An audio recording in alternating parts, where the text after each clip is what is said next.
conectadas con todas, por favor. Atentas cuando llame la lista. Voy a llamarlas por su nombre.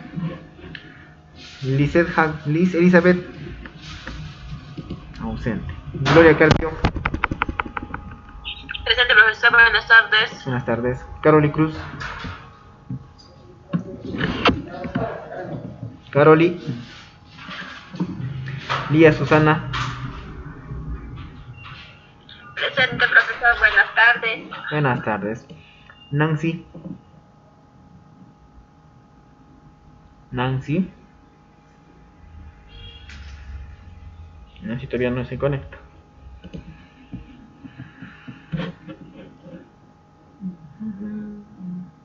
Ya. Nancy. ¿Dónde está Nancy? Mirza Crisnelia. Presente, profesor. Buenas tardes. Buenas tardes. Nieves. Presente, profesor. Buenas tardes. Buenas tardes. Ruth Brisaida. Ruth. Presente, profesor. Buenas tardes. Buenas tardes. Eudicia. Presente, profesor. Buenas tardes. Buenas tardes. Rosa. Presente, profesor. Buenas tardes. Buenas tardes. Y Nayeli.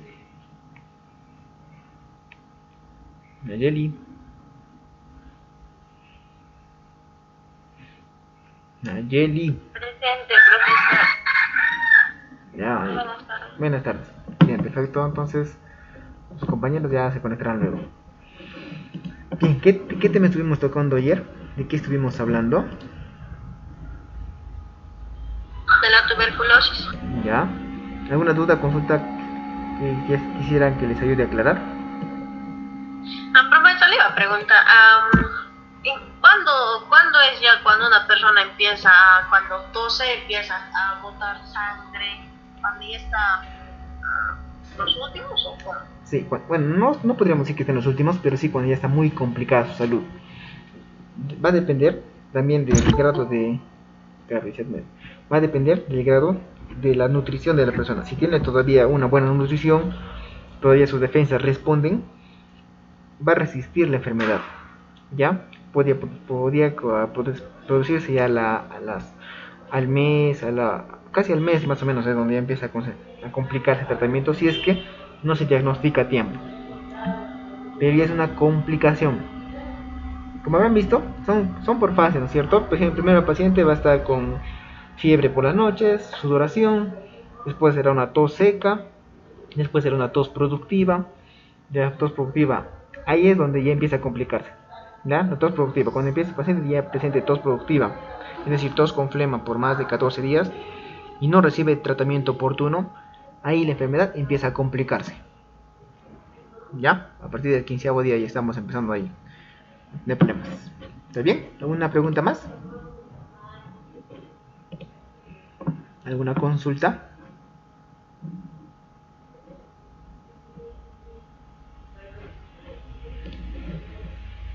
¿Duda, queja, murmuración? ¿Alguna pregunta con respecto al esquema, al tratamiento? ¿Cuáles eran los medicamentos que nosotros utilizábamos? Son 4, profe. Muy bien, ¿cuáles eran? La isoniazida, Ajá. la rifampicina, Muy bien. la etoposide y furacilida. Ya. ¿Por cuánto tiempo se administran esos 4 medicamentos? Sí, hay de 6 meses. Muy bien. ¿Y después de? 8 meses, creo que estoy viendo. 8 meses, 8 meses. No hay que abusar del paciente. 8 meses. Ya, eso va a depender del esquema, recuerden. Cuando el paciente es diagnosticado y va a recibir por primera vez tratamiento, recibe el esquema 1. Ahora voy a presentar la diapositiva. A ver. ¿Dónde estás, diapositiva? ¿Dónde estás?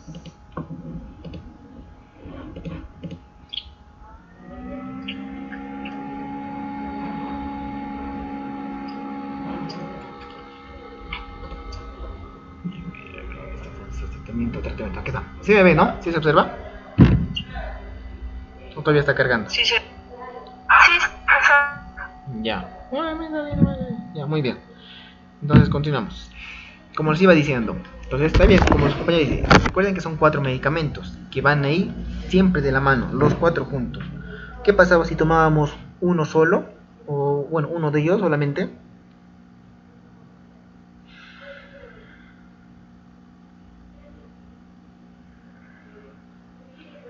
¿Qué pasaba si solo se tomaba isoniazida o solo se tomaba rifampicina o solo tambutol?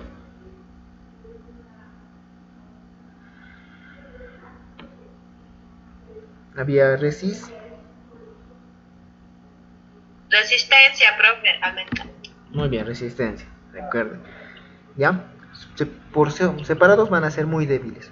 Serán buenos medicamentos, pero son muy débiles. Son altamente susceptibles a sufrir resistencia bacteriana. Sin embargo, como ustedes saben, ¿no? La unión hace la fuerza. Entonces, entre los 4 medicamentos, rápidamente van a ayudar a aliviar tanto el malestar y también van a disminuir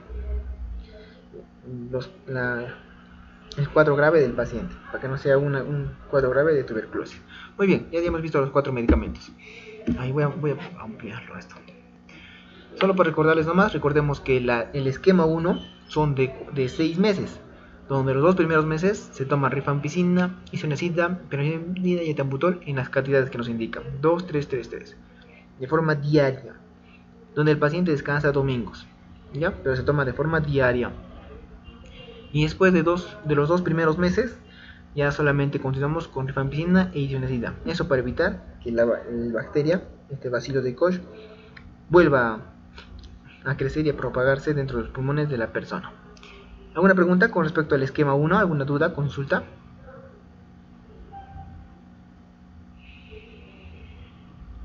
Profesor, disculpe, mi compañera Nancy dice se encuentra mal, no va a poder ingresar a clases. Ya, más a recordar al final de la clase, ¿ya? Para considerarle en asistencia. Ya, profesor. Muy bien, pues continuamos. ¿Alguna pregunta con respecto al esquema de tratamiento?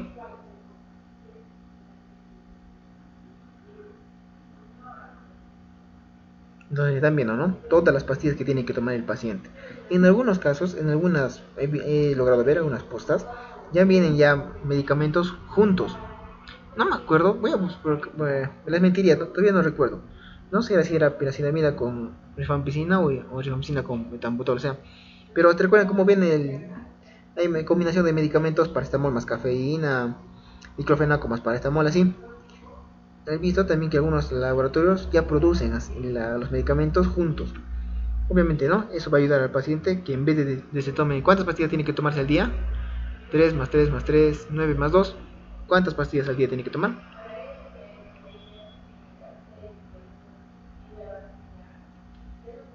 ¿Cuánto tendría que tomar? 11. Ajá, 11. En vez de tomar 11 ya va a tomar menos, 4 o 5 pastillas. ¿Por qué? Porque ya las están juntando dos medicamentos, es una sola tableta.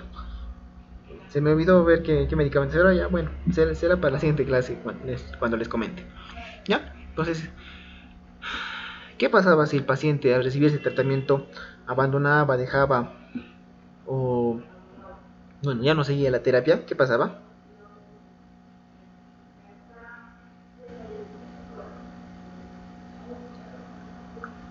¿Qué teníamos que aplicar? ¿Qué teníamos que utilizar?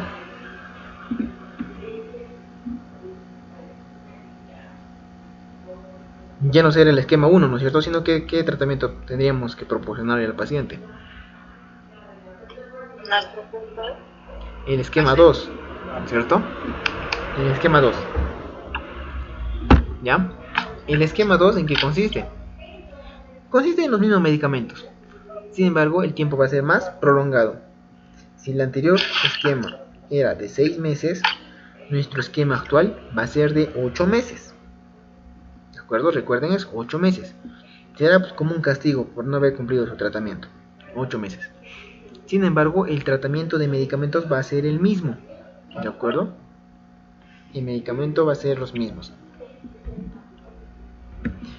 Entonces estamos viendo que en los 3 primeros meses, en la primera fase, que consta de 3 meses, se divide a su vez podríamos decir en 2 semifases, donde las dos primeras los 2 primeros meses se va a aplicar el mismo esquema con las mismas cantidades, es decir, 11 tabletas por día. Sin embargo, se aplica una ampolla de streptomicina o amicacina, en este caso amicacina, intramuscular, diario, una ampollita de 1 gramo. ¿De acuerdo? Estamos viendo que la adición en el esquema 2 es la de esa ampolla de streptomicina o amicacina. El paciente logra soportar 2 meses. Imagínense 2 meses estar siendo pinchado diario para ponerse esa ampolla. Bastante doloroso, ¿no es cierto? Después de los 2 meses, 1 mes ya vuelve a seguir el tratamiento normal, como si estuviera tomando el esquema 1. Y por último, los 5 meses restantes se completa con rifampicina, isoniazida y etambutol. Recordemos que en el esquema 1 solamente era rifampicina e isoniazida en la segunda fase. Sin embargo, acá estamos agregando más el etambutol. En la segunda, entonces, ¿qué podemos concluir? Que en la segunda fase van a estar más medicamentos y el tiempo es más prolongado, ya siendo todavía bastante pesado y bastante difícil de seguir por parte del paciente. Muy bien, entonces ya hemos visto los medicamentos que utilizamos en el tratamiento para tuberculosis. Ahora, ¿qué pasa si nuevamente el paciente se descuida y ya no quiere continuar con su tratamiento? Hay un esquema 3. Tenemos el esquema 3.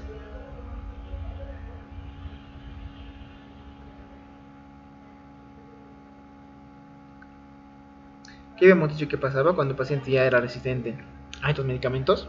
¿Qué tenemos que hacer?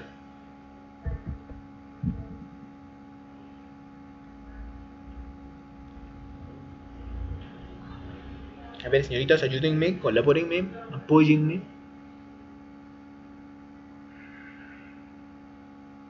Hemos visto entonces un esquema 2, un esquema 1, un esquema 2. Pero ¿qué pasa si ya no resulta la terapia con estos pacientes? ¿Qué pasará? Vamos a tener resistencia, ¿no es cierto? Entonces, muchos de estos medicamentos ya no nos van a ser útiles. Entonces, ¿qué vamos a utilizar? Otros medicamentos. Para los pacientes que ya han utilizado estos medicamentos y no han salido adelante, los vamos a denominar multidrogoresistentes. ¿Ya? Recuerden ese término, multidrogoresistentes. Porque incluso, y no solo aplica a lo que es tuberculosis, sino también va a aplicar a otros tipos de patologías. El paciente ya es resistente a muchos antibióticos. Pero en este caso ya estamos hablando de tuberculosis. Entonces, los pacientes multidrogoresistentes tienen que tener un tratamiento individualizado, basados en la prueba de sensibilidad. ¿Qué era la prueba de sensibilidad? La prueba del esputo. ¿Ya? ¿Qué hacíamos en el esputo? ¿Qué hacíamos con esa muestra? Al laboratorio para analizarlos. Muy bien. ¿Ya? La prueba de sensibilidad nos sirve no solamente para tuberculosis, nos sirve para todas las infecciones bacterianas que puede haber en nuestro organismo. Puede haber prueba de sensibilidad para infección urinaria, prueba de sensibilidad para infección digestiva, prueba de sensibilidad para cualquier infección bacteriana. ¿Para qué nos sirve este examen? Este examen nos es útil para determinar a qué antibióticos es sensible esa bacteria. Es decir, a qué antibiótico todavía la bacteria. ¿Ya? Entonces, ¿cómo sucede esto? Que vamos a hablar de la tuberculosis. A esa muestra de esputo se saca una pequeña porción y se pone a cultivar en las placas de agar. Como habíamos visto, recuerdan en la amoxicilina cómo cultivaban la bacteria en esas plaquitas redondas con agar. Igualito, ahí van a poner a cultivar al bacilo de Koch. Una vez que ya ha crecido un poco, van a probar diferentes antibióticos en diferentes porciones. Sí, a ver, yo les pregunto, digamos, yo tengo mi plaquita y ahí ha crecido ya el Mycobacterium tuberculosis. Yo le pongo gotitas de isoniazida y la bacteria sigue igualita, tal como estaba al inicio. ¿Qué nos indica eso?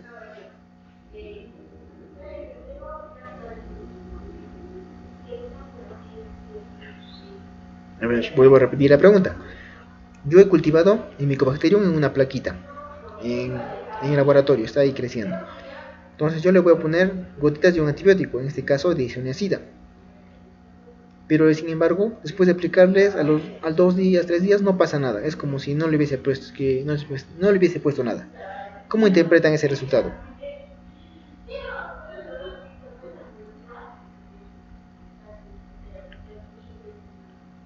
¿Qué quiere decir que el antibiótico ya no le haga nada a esa bacteria? Resistencia a la bacteria, profesor.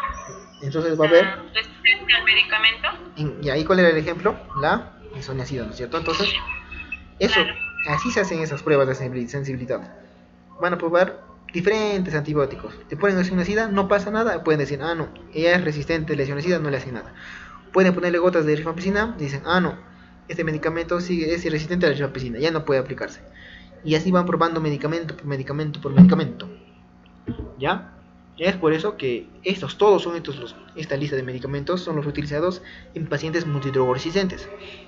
Es decir, se va a hacer cultivar la bacteria en laboratorio y se le va a poner gotitas de todos estos medicamentos, de todos estos antibióticos. Se le va a poner gotas de micacina, gotas de amoxicilina clavulámico, gotas de capromicina, de ciprofloxacino, de claritromicina, cicloserina, etambutol, etcétera, etcétera, etcétera. Entonces, una vez que se haya probado con cada uno de ellos, ahí en el resultado final nos va a decir, ¿no? A qué antibióticos la bacteria es resistente y acá todavía es sensible.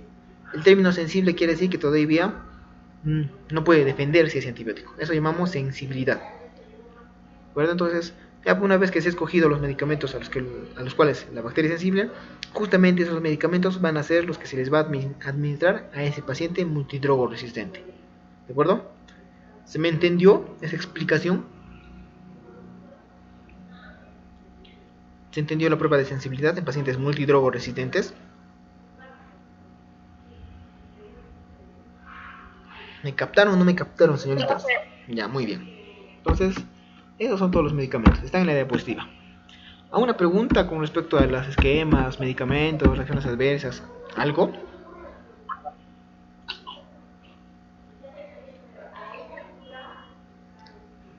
Gloria, ¿alguna pregunta?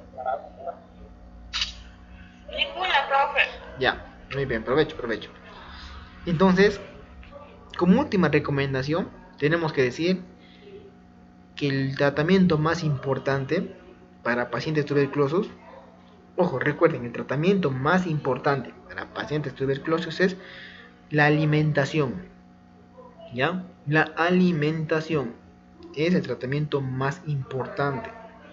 Si el cuerpo no se alimenta, si el cuerpo va a ir poco a poco perdiendo las fuerzas, perdiendo masa muscular, etcétera, la persona se está condenando a no salir del cuadro. Es muy importante de una buena alimentación y una buena salud. ¿Por qué? Porque incluso nuestro sistema inmune es tan bueno, si lo tenemos bien cuidado, nuestro sistema inmune es capaz de defendernos de este micobacterio. Nos puede dar la infección si uno tiene un buen sistema inmune, si uno se alimenta correctamente, incluso no van a necesitar tratamiento. ¿Ya? Sin embargo, aquellos pacientes con una pobre calidad de vida, aquellos pacientes que estén abandonados, pobres, con una baja calidad de salud, son los más susceptibles a padecer la enfermedad y bueno, lamentablemente podrían hasta fallecer con esta. Bien, terminada esa aclaración y sin más preguntas trataremos a nuestro siguiente tema. ¿De acuerdo? Ya, nuestro siguiente tema, si alguien ha leído el sílabus, es de sinusitis y otitis. Déjenme poner la diapositiva un ratito. Ninguna pregunta, ¿no? Aprovechen mientras voy poniendo la otra diapositiva, si es que quieren consultar algo.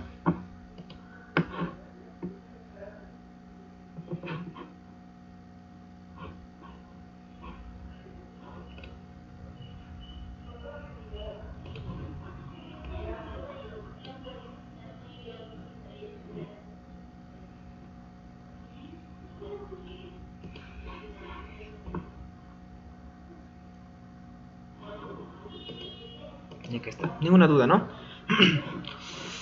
Ahí donde estoy está haciendo frío y hasta la garganta me está haciendo doler. Acá tenemos mucha calor acá, profe. Ya no sé, creo que prefiero el calorcito. De verdad creo que prefiero el calorcito. Y ahí son comunes los resfríos. Es muy común. Son comunes.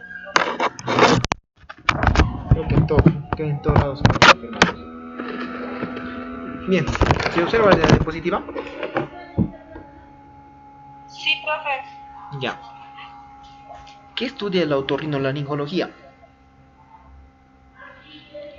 ¿Qué significará oto?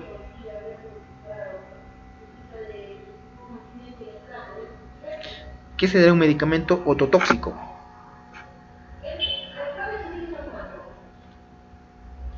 Por ejemplo, la gentamicina es ototóxico. Dime, Gloria.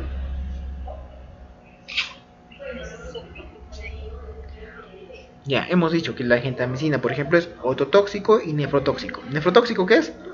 Dañan los riñones, ¿no es cierto? ¿Y ototóxico qué será? El oído, profe. Muy bien, daña el oído, muy bien ayer. Entonces, oto es oído. Rino.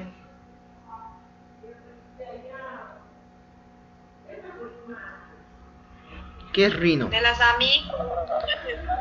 Bien, en sí el prefijo rino significa nariz. ¿Ya? Rino significa nariz. Y logía, estudio. Entonces, esta es la ciencia que estudia tanto la fisiología y fisiopatología del oído y la nariz. Muy bien. Como estamos viendo, vamos a ver un poquito de ambos órganos, puesto que ambos se conectan. Tenemos que tener en cuenta el oído medio. Tenemos un oído externo y un oído medio. El oído medio no significa no que esté al medio de nuestra cabeza entre los dos oídos, sino que está un poquito más profundo. ¿De acuerdo? Y recordemos también que en lo que es la nariz, las personas tenemos una cavidad bastante amplia y grande en las fosas nasales. Bueno, eso es para que se entienda todo bien. Como ustedes saben, el oído es el órgano encarnado de la audición y el equilibrio. Contiene receptores de ondas sonoras y de equilibrio. Ojo, el oído no solamente nos sirve para escuchar, el oído nos sirve también como nuestro sentido del equilibrio. Van a ver, si alguna persona que tenga alguna molestia en el oído, alguna patología, va a andar mareado, va a sentir que se está cayendo, ¿ya? No se estabiliza bien.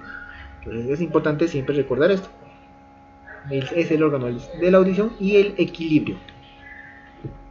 ¿Ya? Como les iba diciendo, aquí está el oído, ¿no? El oído externo, prácticamente donde está el canal auditivo. El oído medio, donde están los órganos que nos permiten la audición. Y por último, el oído interno, ¿ya? Ya donde se encuentran los nervios que van a dar la señal al cerebro. ¿Dónde vamos a encontrar mayormente las infecciones? En el oído medio. El oído medio es donde se produce la patología. Claro, si se complica va a pasar más profundamente, ¿no es cierto? Y sin embargo es más ligera, de repente podría estar por esta zona más externa. ¿De acuerdo? Bien. Entonces, como ustedes saben, el oído externo es prácticamente es el pabellón y el órgano accesorio de nuestra audición. Puede ser me va a contar por varias partes.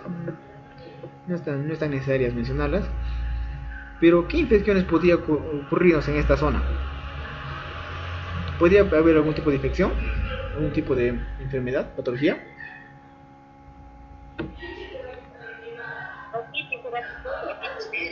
Ya.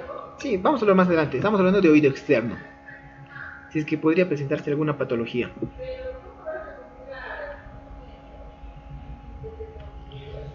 Las más comunes van a ser algunos tipos de alergias o también infecciones.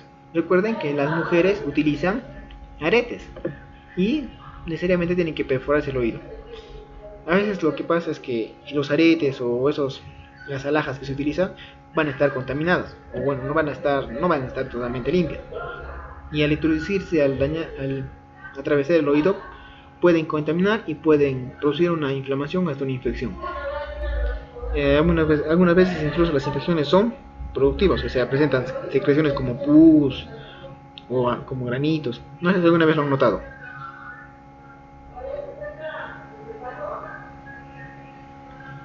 ¿Alguna vez les ha pasado algún tipo de infección en el oído externo?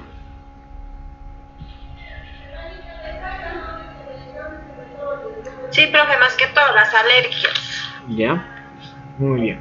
Pues, para el tratamiento con esto podríamos usar antibióticos o si no también cremas tópicas, ¿de acuerdo? Antibióticos como la clindamicina o las tetraciclinas, que son para tejidos blandos y piel. Muy bien, aún creo que es suficiente para hablar de oído externo. El conducto auditivo, ya, eso ya es la parte externa del oído. Después sigue el conducto auditivo, por donde viaja el sonido. Acá lo que vamos a encontrar generalmente es el cerumen, ¿no es cierto? El cerumen, que es la grasita que nos protege de los contaminantes. ¿Por qué es importante el cerumen? ¿O es algo que es innecesario en nuestro oído?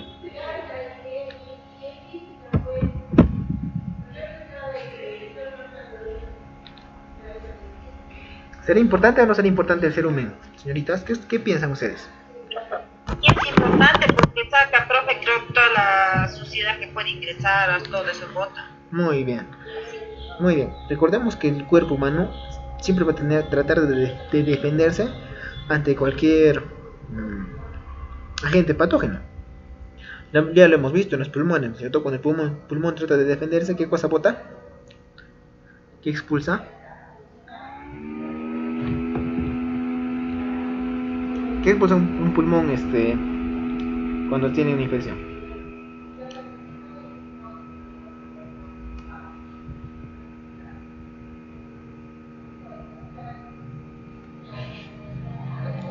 Recuerden la flema, ¿no es cierto? El pulmón expectora flema y la flema es el muco que lo protege. El oído lo que va a hacer también es expulsar este serum. Es el que se encarga de, podríamos decir que limpiar o retener todas las partículas que ingresan al oído, polvo, suciedad, hasta bacterias, ¿ya? Entonces sí es importante el serum, aunque algunas veces puede taponarse. Oído medio. Aquí es donde vamos a encontrar mayormente con mayor frecuencia las infecciones.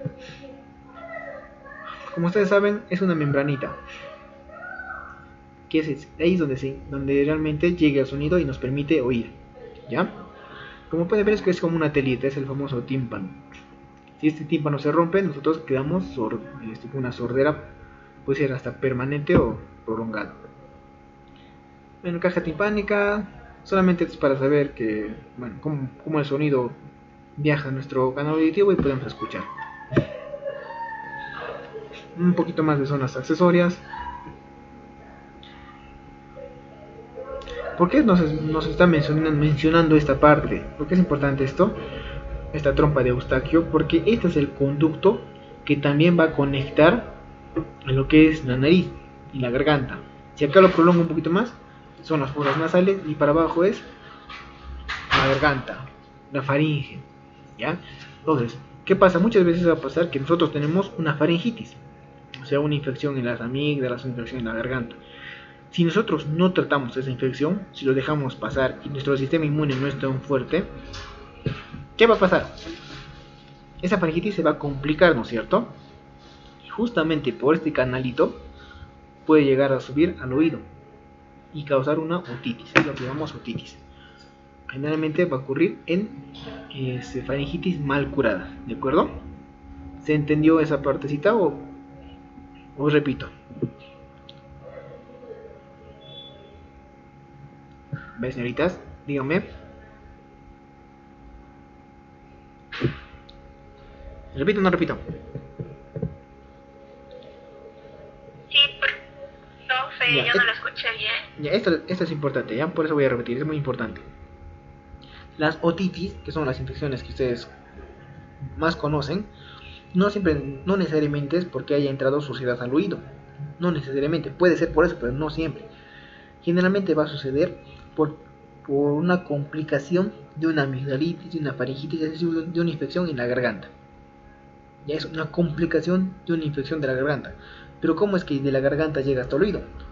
justamente por este canalito que se llama trompa de Eustaquio. Este canalito va a conectar tanto en la garganta con el oído. Entonces, si acá en la garganta, voy a poner mi plumoncito. Aquí está, no sé si se nota, esta es mi naricita. ¿Ya? Esta es mi cabecita. Y acá está la boca. Y acá está el cuello. Bueno, ojalá se entienda. Entonces, como ustedes saben, acá está la boca. Y aquí está la garganta. Entonces, como les decía, si una persona llega a tener una infección en esta zona, que es la garganta, y si esta infección llega a complicarse, no se trata a tiempo, las bacterias van a pasar de la garganta. ¿A dónde se van a ir? ¿A dónde se van a ir?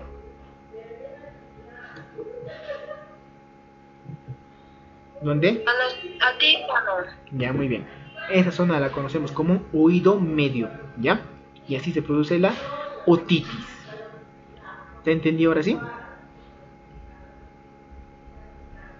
Ahora sí me entendieron, me captaron. ¿Sí o no? Ya, muy bien. Bien, perfecto. Bueno, acá tenemos los huesitos del oído, algunos componentes, sus partes, etc.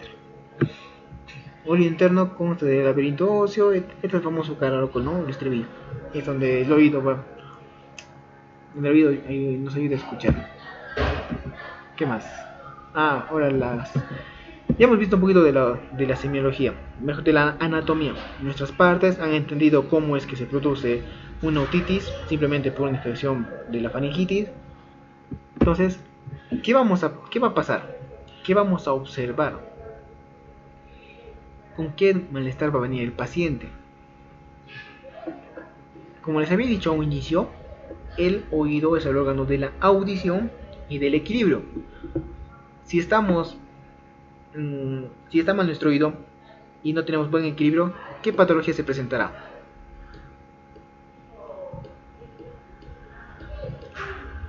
¿Qué podría pasar? Ya le he puesto hasta en flechitas, se los he puesto en la diapositiva. ¿Qué va a pasar? Mareo. Ya.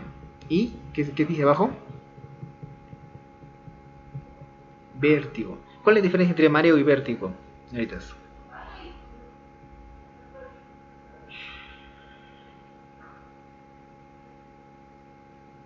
¿Cuál es la diferencia entre mareo y vértigo?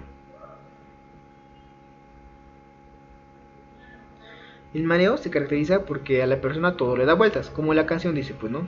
Todo me da vueltas, todo me da vueltas. En el mareo la persona siente que todo a su alrededor está girando, como está en la imagen. ¿Y el vértigo qué será? ¿Dónde han escuchado ese término? Ay, me da vértigo, dicen.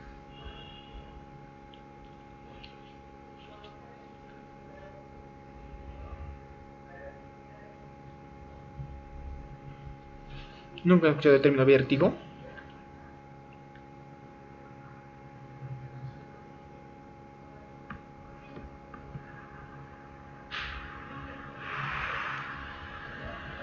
¿Nadie no ha escuchado vértigo? ¿De verdad?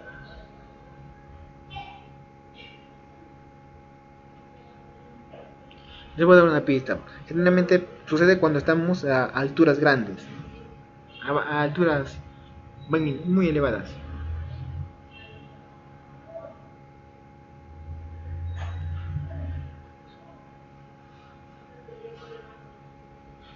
Miedo, algo, Bien, es algo así relacionado al miedo.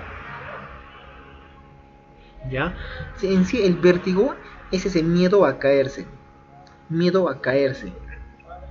Ese es el vértigo. Sientes que te vas a ir abajo, te vas a ir para un... que te vas a caer, ¿no? Como dicen. Por eso las personas cuando están en una zona muy alta, sienten que ya su cuerpo les está ganando y sienten que se van a caer. Ya, a eso llamamos vértigo. ¿De acuerdo? Eso porque, le decía, el oído es el órgano del equilibrio. Si una persona tiene otitis, va a sentir mareo y vértigo. Ya, de cajón.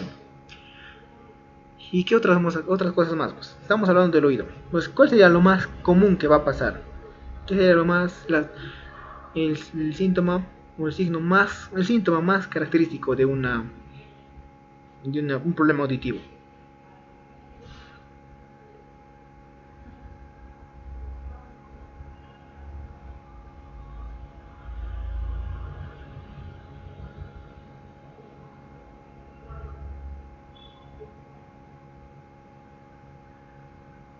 ¿Cómo dijo, profe, la pregunta? ¿Ya cuál será el síntoma más común en una patología del oído? Perder el escuchar, será que, profe, Muy bien. la pérdida de... Ajá, la pérdida del oído. Eso llamamos hipoacusia, como acá nos menciona, ¿ya? Vamos a ponerle con un rojito.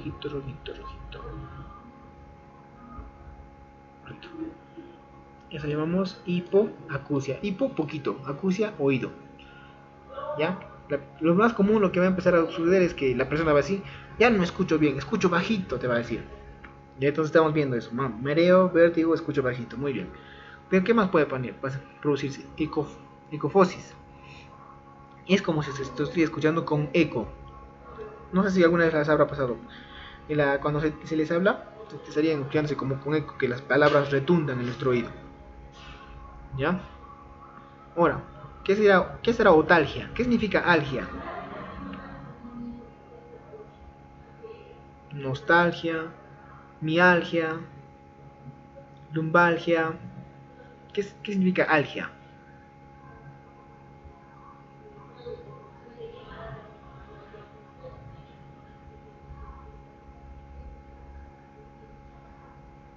Alergia, ¿no? En algia, recuerden, por favor, el término algia significa dolor. ¿Ya? Por eso lumbalgia, dolor del lumbago, ¿no? Nostalgia, bueno, dolor cuando uno se recuerda cosas tristes. Me da nostalgia. Es para las personas deprimidas. Entonces, otalgia significa dolor en el oído. Va a presentarse dolor. Acúfenes. Acúfenes significa un zumbido. Acúfenes significa zumbido, perdón. Como si una abeja estaría en nuestro oído. Y tenemos otorrea y otorragia. Otorrea va a ser secreción, algunas secreciones, tipo pus, tipo líquidos. Bueno, cuando el oído vaya a secretar algunos líquidos corporales. Y por último, otorragia, que es un sangrado del oído. Generalmente, ¿cuándo va a producir otorragia? ¿Cuándo se va a producir otorragia? Cuando ya hay ruptura del tímpano. Cuando ya se ha roto por completo el tímpano, ahí ocurre la otorragia. ¿Cuál de estos 4 o 6 síntomas alguna vez ya los han tenido? Porque todos hemos tenido alguno de ellos, al menos cuando estamos con gripe o resfriados, nos pasa alguno de estos.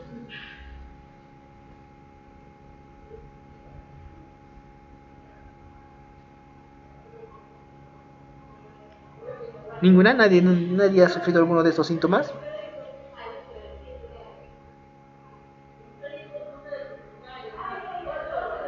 Nadie. Han estado sanitas hasta ahora. El profesor Juan fuerza. Hipoacusia y el acúfenos, ¿no? Los acúfenos son el famoso zumbido. Y es creo que es el más molesto de todos. Tanto, bueno, dejando un poquito de lado, el acúfeno es bastante molesto. Y a las personas que estén mal, les va a irritar. Por eso aquellas personas que estén mal con el oído, con esa patología, van a estar bastante irritadas. Porque están mareadas, están con ese zumbido, pues van a estar aburridas y amargadas. Ya no, hay que tenerles paciencia a esos tipos de paciente. ¿Alguna pregunta con respecto a estos síntomas?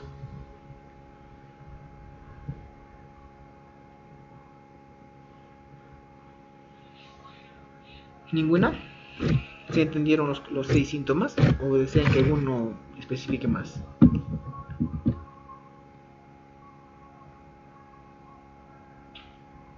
Profe, en cofasis, ¿qué dijo? Eso no le...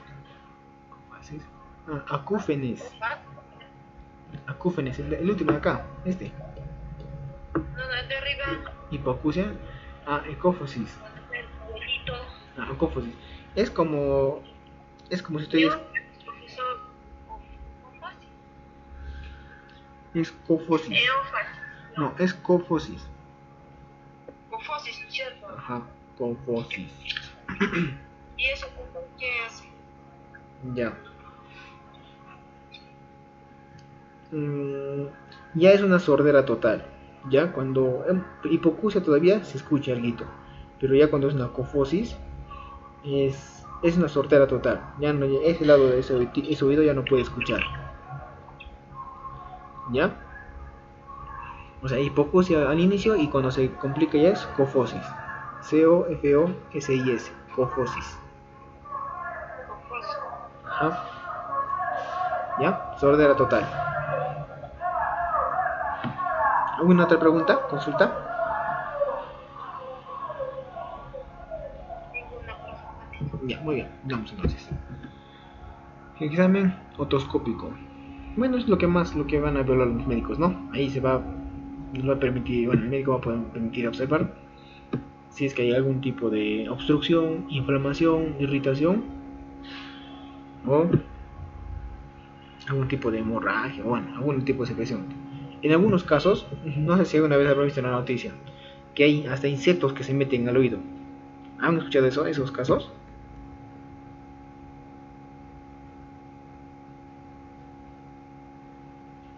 ¿Han escuchado? Insectos que se meten al Sí, oído.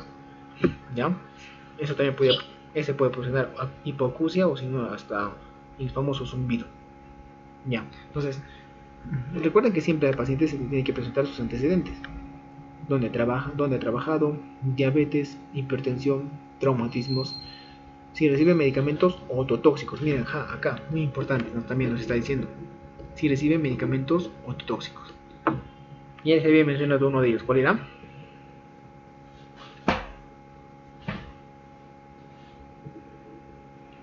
¿Qué grupo farmacológico produce ototoxicidad?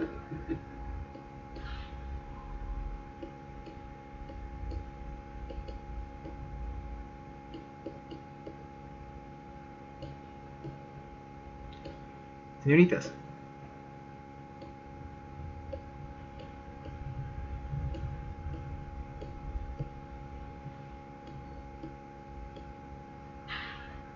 ¿Qué grupo farmacológico produce ototoxicidad?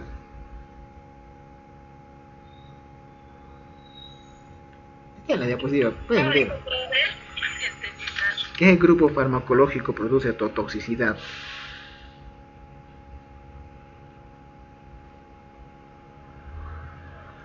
Está en la diapositiva. Los betalactámicos son inocuos, solo producen alergias. Está escrito en la diapositiva, vamos a viendo la diapositiva.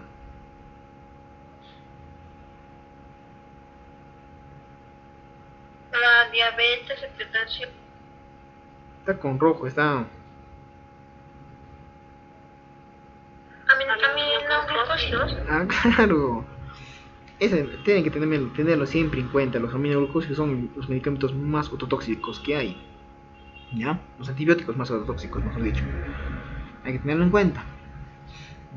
Ya esas cosas pueden. No de repente, ni siquiera eso no puede ser. Tal vez no sea una infección, no sea alguna obstrucción, sino que está consumiendo, le está aplicando gentamicina y es lo que está produciendo problemas auditivos. ¿Ya? Muy bien. Bueno, antes de pasar a la nariz. Acá nos dice trabajo. ¿Por qué el trabajo sería importante como diagnóstico para problemas de oído? ¿Qué trabajo podría complicar la función auditiva de la persona?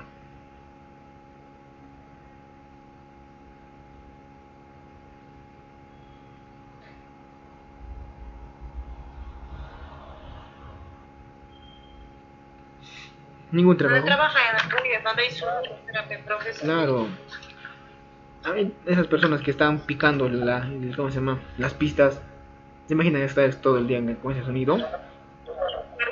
Es un ejemplo, profe. Carpinterías, la minería, los que son construcción civil, todas esas cosas pueden producir a la larga hipoacusia y hasta sordera. Hay que tener en cuenta la hipertensión. Obviamente la hipertensión puede ser que suba la presión y nos puede taponar los oídos también. Y traumatismo, ¿no? Cualquier tipo de golpe a cualquier nivel puede complicar también nuestra salud. Muy bien. Y pasamos del oído a la nariz. Tenemos que ver, bueno, generalmente las patologías de la nariz también van a verse complicadas por la forma de la nariz. Narices pequeñas, narices achatadas, son más susceptibles a contagiarse, a enfermarse, que una nariz más grandecita. ¿De acuerdo? ¿Qué podemos observar acá? Que primero está formado por una estructura cartilaginosa y después de la fase de la fosa nasal tenemos todo este espacio donde podría llevarse a cabo una infección. ¿Ya? ¿Qué funciones cumple la nariz? De olfacción, respiratoria, purificar el aire que entra a los pulmones y acondicionar el aire que respiramos. Olfacción, obviamente, ¿no? El nombre lo dice, nos permite diferenciar olores. Nos permite diferenciar olores. La respiración nos ayuda en el intercambio gaseoso. El acondicionamiento del aire que respiramos es que lo que pasa es que el aire no puede entrar frío a nuestros pulmones. Ya, el aire no puede entrar frío. El aire necesariamente tiene que ser calentado y humedecido. Y para eso sirven los senos paranasales, esta estructura. Y el aire ingresa y va a chocar con esta masa de carne, podríamos decir. Ya se llama senos paranasales. Choca ahí y al chocarse se va a calentar y se va a humedecer. ¿Para qué? Para que ese aire no irrite el pulmón. Y por último, purifica el aire que entra a los pulmones. ¿A través de qué medios purifica el aire? ¿Cómo purifica el aire? Nuestra nariz, nuestro sistema olfativo. Con los pelitos que tenemos. Muy bien, con los vellos. ¿Y después con qué más? ¿Qué es lo que nos paramos soplando después de mucho polvo? Muy bien. Recuerden, como les decía, nuestro cuerpo siempre va a tratar de defenderse. Siempre va a tratar de expulsar todo aquello que le parece extraño. Y siempre lo hace a través de mucosa, de mucus, para que no se feo. Entonces el mucus es muy importante también para la limpieza de nuestro sistema olfativo. ¿Qué más podemos ver? Cornetes, superiores, senos paranasales, eso no es tanto. Entonces, estas son las patologías más comunes que vamos a observar en una infección, una enfermedad de la nariz. Primero la rinorrea. ¿Qué cosa es rinorrea?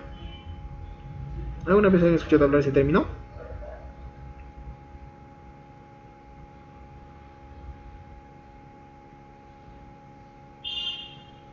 Rinorrea.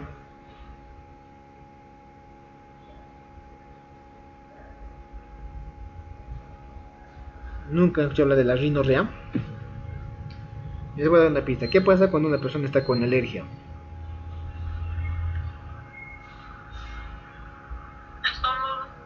Ya, pero ¿qué pasa con la nariz? Estamos hablando especialmente de la nariz. La alergia se enrojece. ¿Y qué más? ¿Qué más? ¿Qué más? Esas personas están a cada rato con el papel higiénico. ¿Por qué será? Están botando mocos de adentro. Ya, muy bien. La rinorrea se caracteriza por eso. Por una excesiva secreción de mucus. ¿Ya? Característico en las alergias. La persona se acaba, creo, 1 o 2 rollos de papel al día.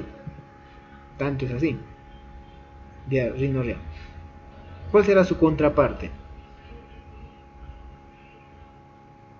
La obstrucción nasal.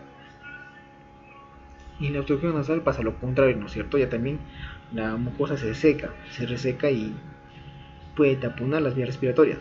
Por eso que muchas veces las personas no pueden respirar correctamente. ¿A qué me refiero? A que o respiran por una fosa nasal o respiran por la otra. Obstrucción nasal también la llamamos congestión nasal. ¿Ya? Si la rinorrea es característico de alergias, la obstrucción nasal podría ser inicios de un proceso gripal. ¿Ya? Inicios de un proceso gripal.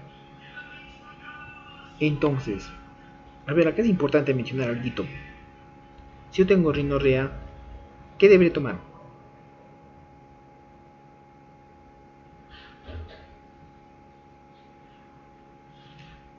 Si la rinorrea es producto de una alergia, ¿qué tendré que tomar? Un antihistamínico. Muy bien, perfecto, un antihistamínico. ¿Ejemplos? A ver, ¿conocen algunos de ellos?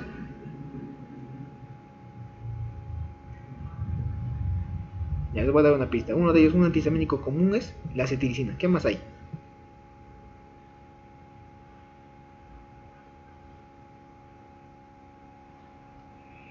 La loratadina.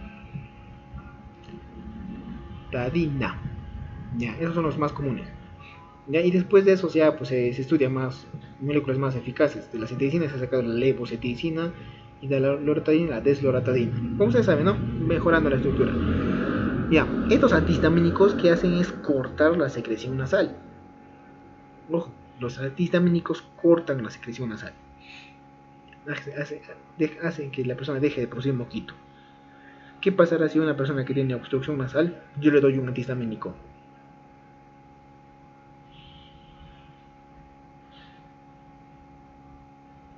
¿Qué pasará?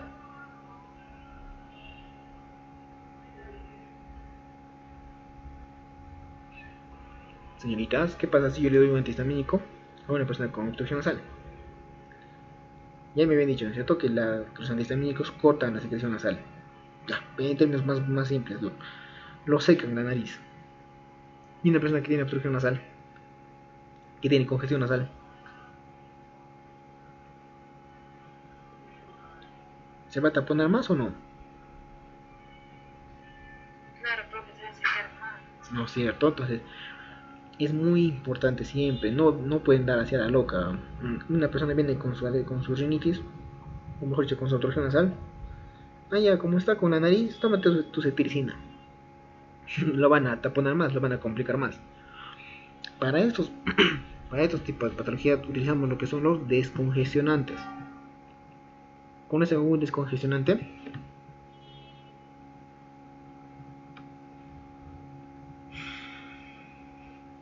Es lo que van a ver en el panadol antigripal, por ejemplo, ¿ya? Que es la pseudoefedrina o la fenilefedrina. Eso van a verlo en los antigripales, de verdad. Busquen, lean el reverso de un panadol antigripal de ver, a ver, les va a mostrar pseudoefedrina o efedrina, ¿ya? Eso ya también cumple el efecto contrario. Si los antihistamínicos no secaban la nariz, ¿qué cosa harán los descongestionantes?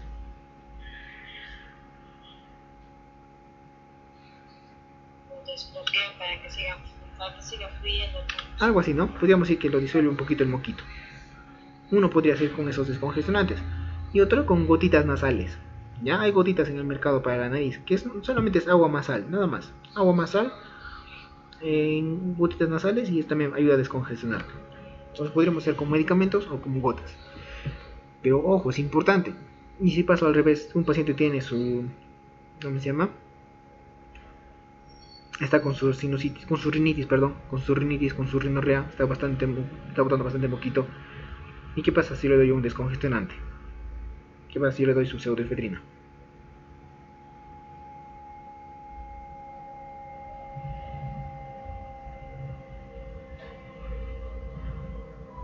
¿Qué pasaría? Se vuelve un caño, ¿no es cierto? ¿Me entienden o no me entienden esa partecita? ¿Me captan? Lo importante que es separar lo que es una rinorrea de una obstrucción nasal.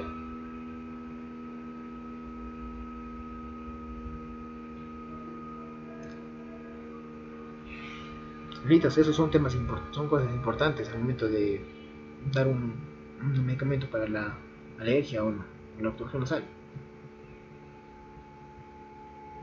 ¿Repito? ¿Desean que repita? Sí, profesor, por favor. Que por favor, no lo entendí. Ya. Estamos viendo de ahorita dos patologías, ¿no es cierto? Una que es la rinorrea y otra que es la obstrucción nasal. La rinorrea se caracteriza por una excesiva secreción de moquito. La nariz te chorrea pues bastante. Como bien vuestra compañera nos mencionó, el tratamiento para esa rinorrea sería el uso de antihistamínicos, que en términos más simples o términos un poquito más vulgares, va a cortar la secreción excesiva de la nariz. Te va a secar la nariz, ¿ya? Entonces, hay que tener cuidado cuando vayamos a dar este medicamento. hay que estar seguros que la persona tiene una rinorrea, es decir, que está con una excesiva secreción de moco.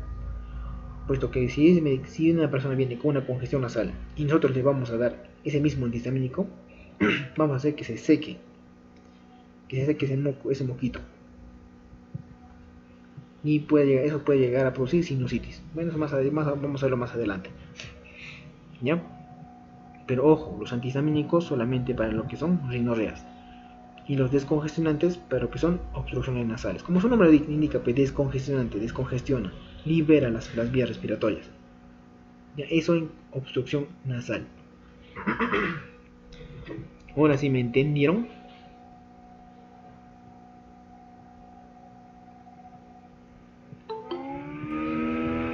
Nadie, no me entiende. Muy bien. Entonces, como les iba comentando, recuerden siempre, los antihistamínicos nos sirven para tratar alergias. Una característica de la alergia, ¿cuál es? La rinorrea. ¿Ya? La rinorrea. Tenemos loratadina, desloratadina, cetiricina, levocetiricina, etcétera, etcétera. Incluso tenemos hasta la clorfenamina, antihistamínicos. Y como descongestionantes nasales tenemos la efedrina y la pseudoefedrina. ¿De acuerdo? Eso lo van a encontrar más en el mercado. Bien, eso era importante mencionarlo porque a veces suelen confundir los tratamientos y en vez de ayudar al paciente complican más su salud. Ahora, ¿qué es el epistaxis? En el dibujito está, ¿qué es el epistaxis?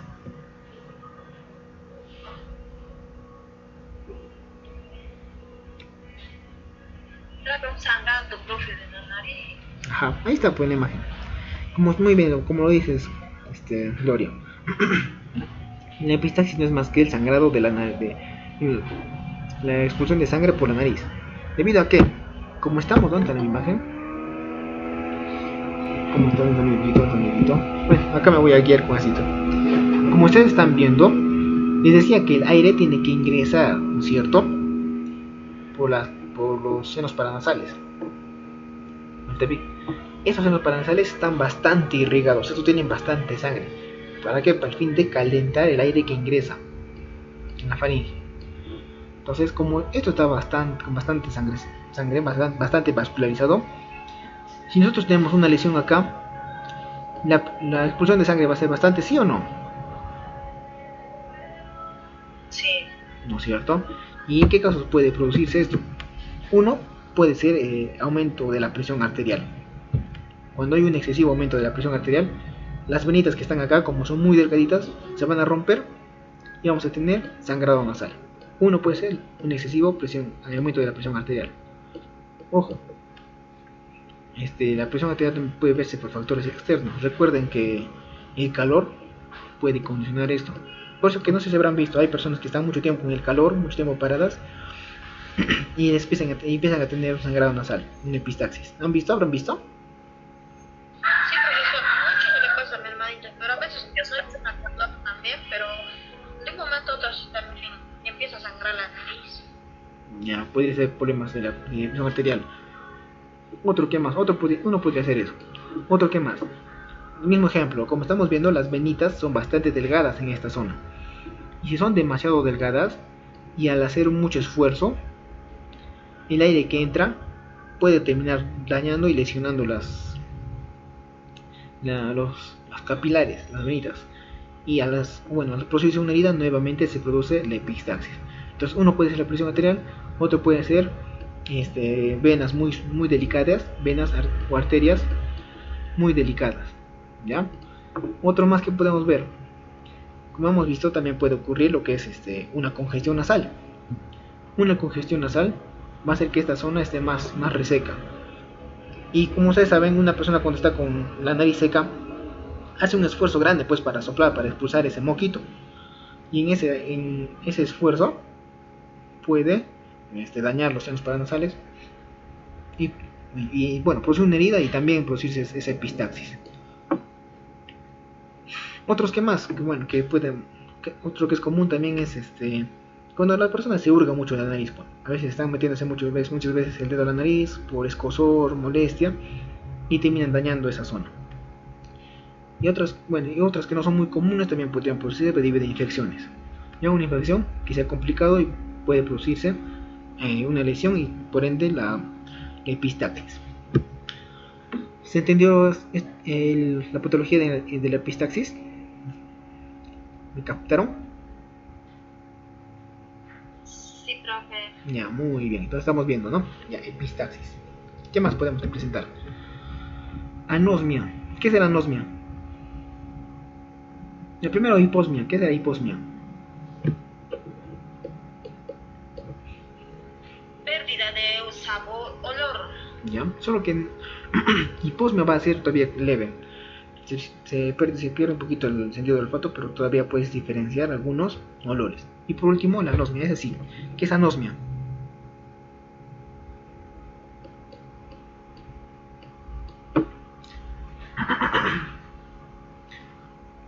Hiposmia es poquito. Anosmia es totalmente.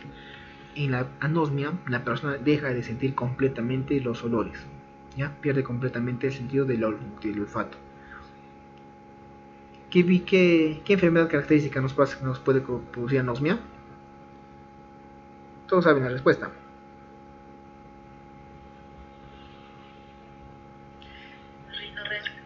No. Está de moda ahorita, está de moda. Todo el mundo está de miedo a ese virus. Coronavirus.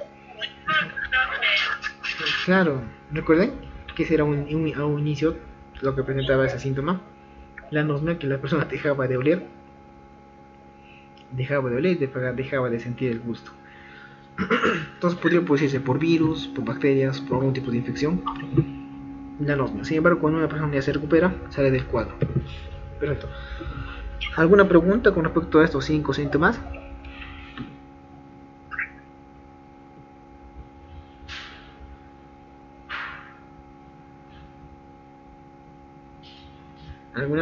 ¿Algo que dicen que se aclare?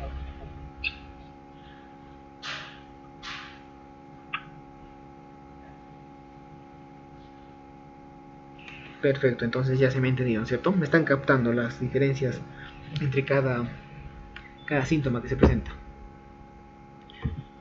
Entonces, ya hemos visto los síntomas que puede presentarse. Y se estarán dando cuenta que todos pueden verse o notarse claramente, ¿no? Como son la epistaxis, el sangrado, la rinorrea, excesivo mojito, la congestión nasal, que la persona no puede botar el moco, y la hiposmia, anosmia, que se hace con una prueba de olfato nada más. Entonces, ¿cómo vamos a ver? ¿Qué vamos a hacer al examen físico? Primero, hacer una pequeña observación, ¿no es cierto? De repente nosotros no tenemos los equipos ni los materiales, pero lo que sí podemos hacer es de repente ver si es que en una epistaxis, por ejemplo, la herida es profunda o superficial, o es externa. Si es externa, generalmente la cicatriz o la costra va a estar en las fosas nasales. Si es más profunda, obviamente no va a haber heridas ahí, sino que solamente se va a observar el sangrado de montar el moquito. Entonces, como les iba diciendo, más vamos a dedicar nosotros a la parte explorativa, a lo que podamos determinar. ¿Qué exámenes más complementarios pueden hacerse? Pueden hacerse radiografías o TACs, tomografía axial computarizada. ¿Esto para qué nos va a servir? Porque algunas veces las personas pueden tener el tabique desviado o pueden tener algún otro tipo de malformación, y eso también podría complicar la salud de las personas. Por ejemplo, aquellas personas que tienen tabique desviado son más propensas a contraer congestiones nasales. ¿De acuerdo? A veces el tabique desviado o alguna lesión, algún golpe en la nariz puede producir a larga congestión nasal, puede producir también epistaxis, etc. Sin embargo, es solamente importante mencionarlo, aunque puede ser relevante en el diagnóstico. Bueno, cuando hablamos de la nariz, necesariamente también tenemos que hablar de la faringe, puesto que como ustedes pueden observar, tanto la nariz como la boca se conectan con esta zona. ¿Ya? Por aquí entra el aire, también por aquí puede entrar el aire. Y también hemos visto, ¿no es cierto?, que incluso se conecta también con el oído. Entonces, todas aquellas infecciones que se den a este nivel una infección en la faringe, una infección faringea, puede producir una complicación.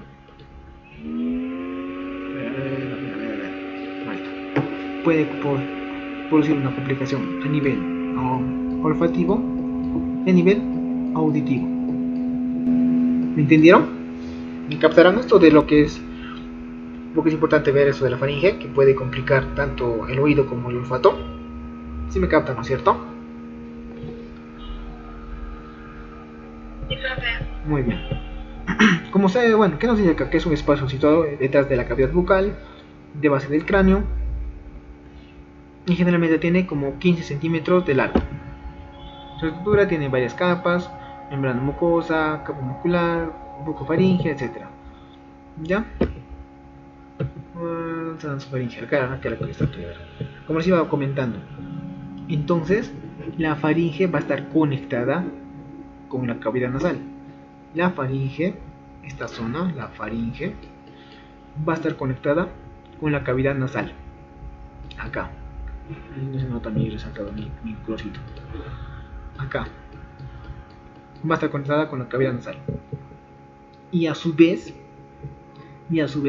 a través de este órgano, la trompa de Eustaquio, va a estar, vamos a cambiar de color, va a estar conectada. Acá abajo lo tengo. Voy a venir por acá, sí. Y esa zona va a estar conectada con la trompa de Eustaquio, que esta lleva y conecta al oído medio, acácito, al oído medio. Entonces, ¿qué pasa si la bacteria llega hasta el oído medio? ¿Qué enfermedad se produce?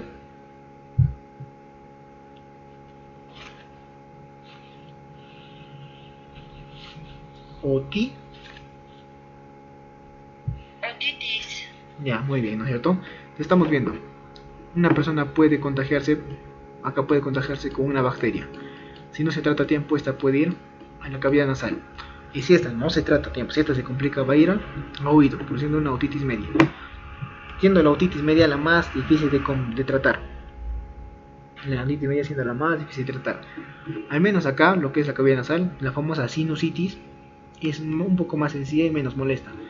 En cambio, la otitis ya es muy fastidiosa para el paciente. Por los síntomas que habíamos mencionado, ¿no es cierto? Los mareos, el vértigo, la hipoacusia, el zumbido. Ya eso pone al paciente más inquieto, más irritado. ¿Alguna pregunta? ¿Dónde me he pasado? Me salí. ¿Alguna pregunta con esos 4 órganos?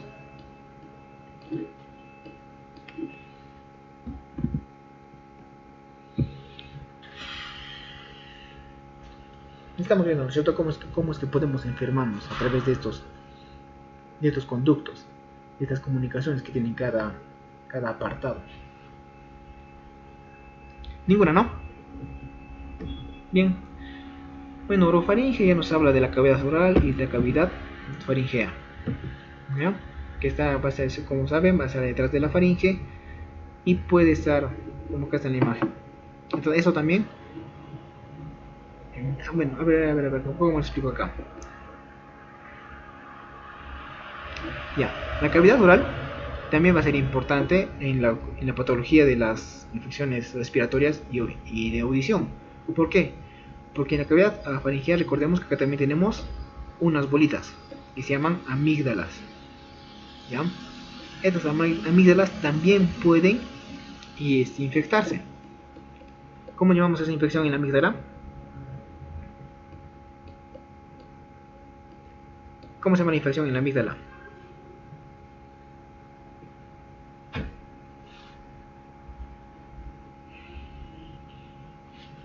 Empieza con el mismo nombre. Muy bien, amigdalitis. Y de la faringe también termina en tis. Ya, muy bien. Entonces estamos viendo, ¿cierto? Que igual de la faringe puede ir acá a la cavidad nasal y de ahí al oído. Voy acá, de la faringe a la cavidad nasal y de la cavidad nasal al oído. ¿Ya? Eso nomás como para mencionarlo. Semiología. ¿Qué vamos a observar en la garganta, en la boca? Puede haber úlceras, vamos a las famosas aptas, ¿no es cierto? Las aptas, puede haber placas, puede haber, podemos observar también las coloraciones. Vamos a ver también que las amígdalas cuando están inflamadas se van a tornar rojas y grandes. En la vista, ¿no? La persona va a decir, ya no puedo pasar agua, no puedo pasar comida. Con eso podemos diagnosticarlo fácil. Y en la palpación, bueno, obviamente, ¿no? Las amígdalas van a hacer que la garganta se vea un poquito más hinchada. ¿Alguna pregunta con esto de la inspección en la boca? Aunque no lo hacemos muy común, pero podemos preguntar al paciente si es que se nos acerca a la farmacia con alguno de estos síntomas. ¿Alguna pregunta, consulta, duda?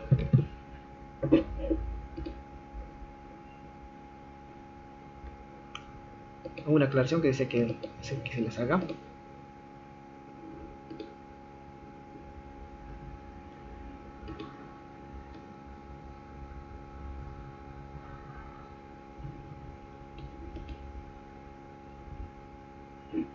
Señoritas.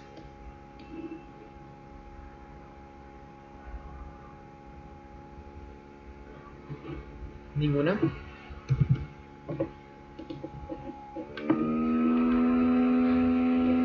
Ya, bueno, hemos visto la parte anatómica, fisiológica de los órganos del olfato, del oído y de la garganta, e incluso de la boca más.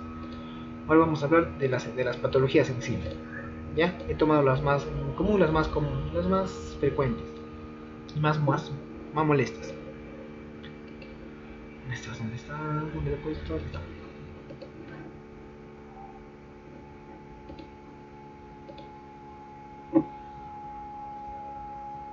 Muy bien, perfecto. Entonces vamos a hablar de la otitis media y la sinusitis. ¿Por qué nos está hablando de otitis media? ¿A qué se refiere el término medio?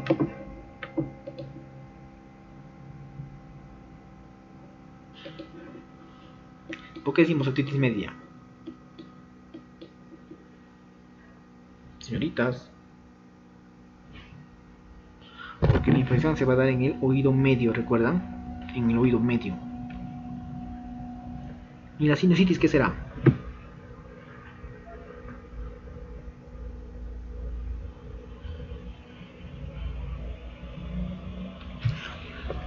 ¿Han escuchado hablar de la sinusitis o nunca? De ese término. Señoritas, ¿conocen la sinusitis? Creo que es alergia o la gripe mal curada. Ya, muy bien. Va a ir relacionado, muy bien, va a ir relacionado a la gripe mal curada. Entonces empecemos con el primero, la otitis media. Como toda enfermedad siempre va a haber algunos factores, como son la edad, la guardería. Bueno, estos en lo que son propagaciones de infecciones respiratorias. Se va a dar más en niños, ya lo más común es en niños. Porque los niños, como ustedes saben, son un poquito desasiados, pues todos llevan a la boca, todo lo agarran con las manos, a veces sin lavar. Entonces, si tenemos una infección en la garganta, en la amígdala, esto puede complicarse al oído, ¿sí o no?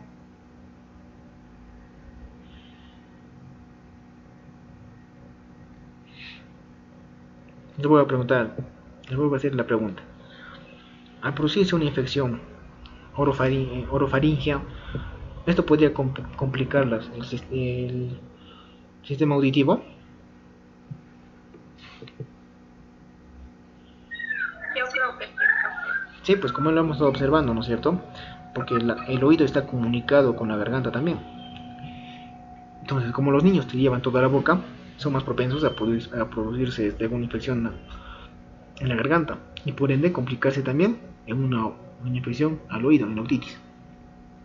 Uno puede ser eso. Otro, la lactancia materna, recuerden que nos va a ayudar dando las defensas a los niños. ¿Qué más? El humo, el tabaco y la contaminación. También la raza y el origen étnico. Niños de zonas de desarrollo, antecedentes familiares y otros. Como la posición del sueño, la estación del sueño, inmunodeficiencias o enfermedades subyacentes. Entonces, ¿cuál es la más común? En la otitis media, la más común y la más frecuente es causada por la de origen viral. Puede ser por sitial, por adenovirus, un rinovirus un coronavirus e influencia. Miren quién nos está mencionando acá. Pero ojo, no es el coronavirus que nos está afectando ahorita. Ese coronavirus existía mucho más antes de la pandemia. Como les había mencionado, ¿recuerdan cuando hablamos de tuberculosis? ¿Quién causaba la tuberculosis?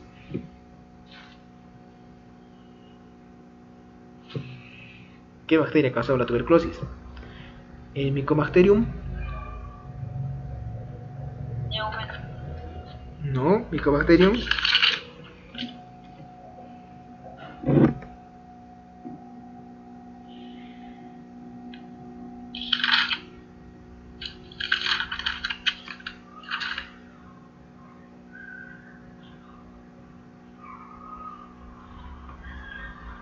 Mycobacterium Streptococcus pneumoniae, profe. Eso produce neumonía, pero estoy hablando de la tuberculosis. ¿Quién causa tuberculosis? ¿Qué bacteria? El Mycobacterium.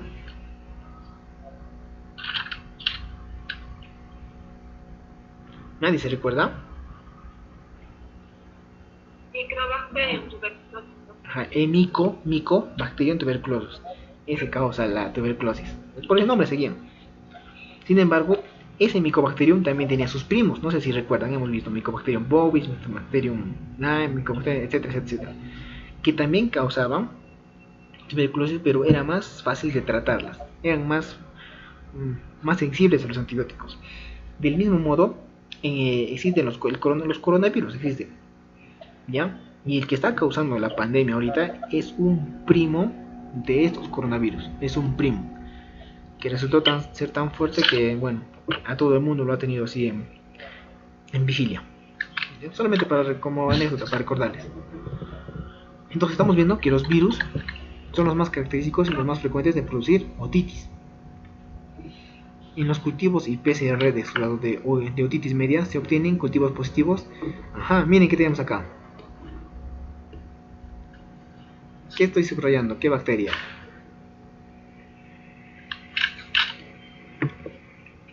Streptococcus pneumoniae. ¿Y ahí qué pasa? ¿Qué produce esta enfermedad? Neumonía. Muy bien, la neumonía. ¿Qué es importante resaltar acá?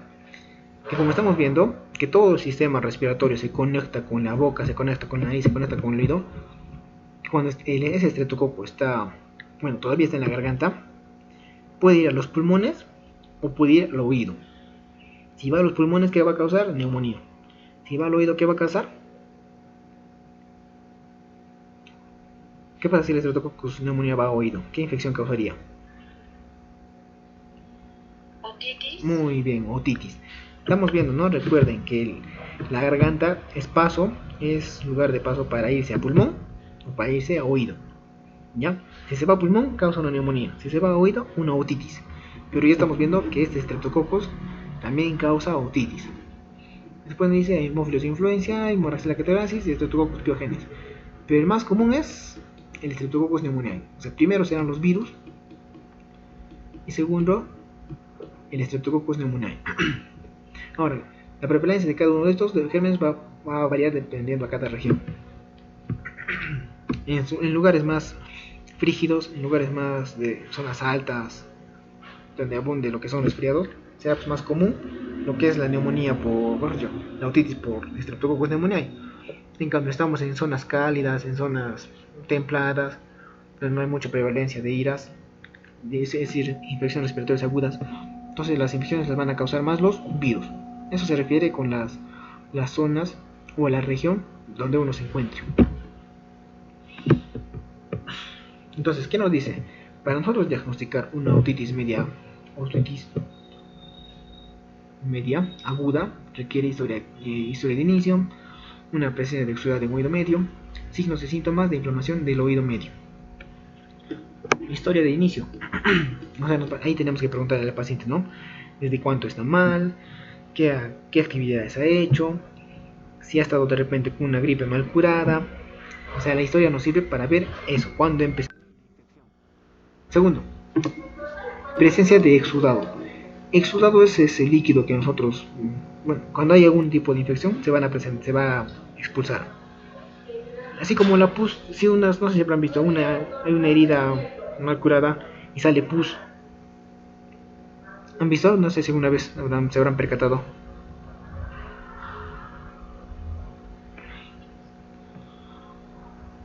Bueno, podemos observar, ¿no?, si hay presencia de algún líquido que salga del oído. Eso es exudado, un líquido biológico.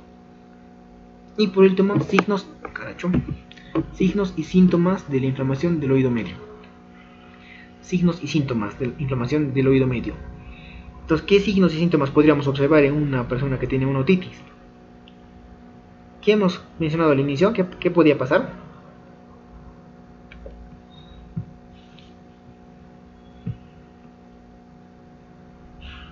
Yo tengo una otitis. ¿Qué síntomas voy a tener?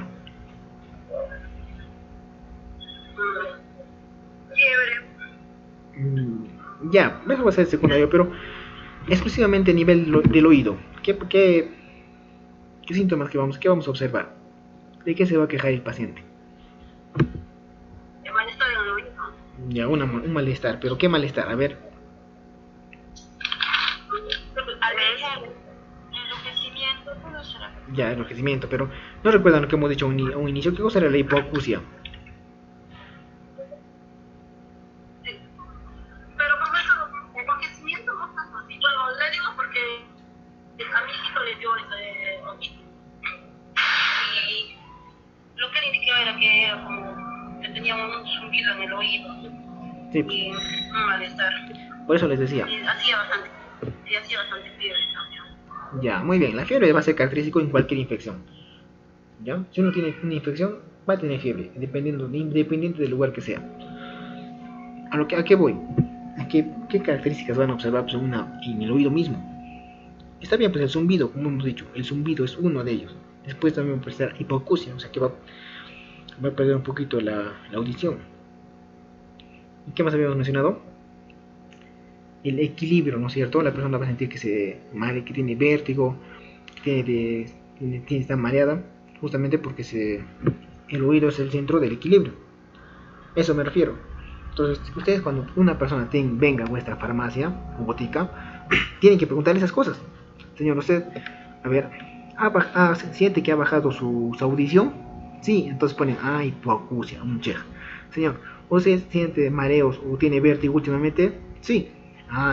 Entonces tiene vértigo. Señor, ¿usted ha tenido algún tipo de secreción, algún líquido que salga? Sí o no. Bueno, van anotando. Entonces, cuando ustedes ya tengan todos esos factores, pueden decir de repente que ya es una otitis, ¿no es cierto? O sea, hay que saberlo, diferenciar bien los síntomas para determinar qué enfermedad es. ¿Ya? A eso me refiero. Y está en la primera diapositiva estaba. Solo es cuestión de recordar nomás. Entonces, para diagnosticar una otitis media aguda, tenemos que saber la historia de inicio, cuando empezó, si hay algún tipo de secreción que salga del oído, y los signos y síntomas que presente la inflamación del oído medio. ¿Qué más? ¿Qué elementos definen a una otitis media aguda? Son un inicio abrupto y reciente de inflamación y exudado. Ojo, recuerden que estamos hablando de otitis aguda otitis media aguda, es decir, de un inicio rápido. Entonces va a presentar un inicio abrupto y reciente de inflamación y exudado. Como les decía, exudado es algún líquido que salga del oído. ¿Ya? Puede verse sospecha de exudado, es decir, que el paciente sienta que hay un líquido en su oído, o si no, que pueda, bueno, a la observación, el tímpano esté rojito, esté irritado. ¿Ya? Son unos elementos que se pueden observar en una otitis media aguda. Ahora nos habla del tratamiento. A ver, ¿qué tratamiento le dieron a tu hijito cuando tuvo la otitis? Gloria, creo que Gloria me comentó. Nancy. Sí, profesor. Dime, Nancy, ¿qué tratamiento le dieron? El amoxicilina metacriloglutamático. Ya, ¿qué más? ¿Para la fiebre, para el malestar? Para la fiebre le dieron lo que es paracetamol. Ya. Después, de ahí no me acuerdo porque eran de marca. Ya. Obviamente, nunca se deje estafar. Recuerden que los medicamentos de marca siguen siendo paracetamol, puede ser amoxicilina, puede ser eritromicina, claritromicina o cualquier antihistamínico. Siempre es importante leer la composición antes de que les vendan gato por liebre. Muy bien, entonces acá nos está diciendo que el tratamiento de elección es un analgésico, puede ser ibuprofeno o paracetamol, junto con una buena hidratación. Ya lo primero es calmar el malestar. ¿Ya? Después nos dice uso de antihistamínicos. ¿Qué ejemplos de antihistamínicos habíamos mencionado? Ya me habían dicho.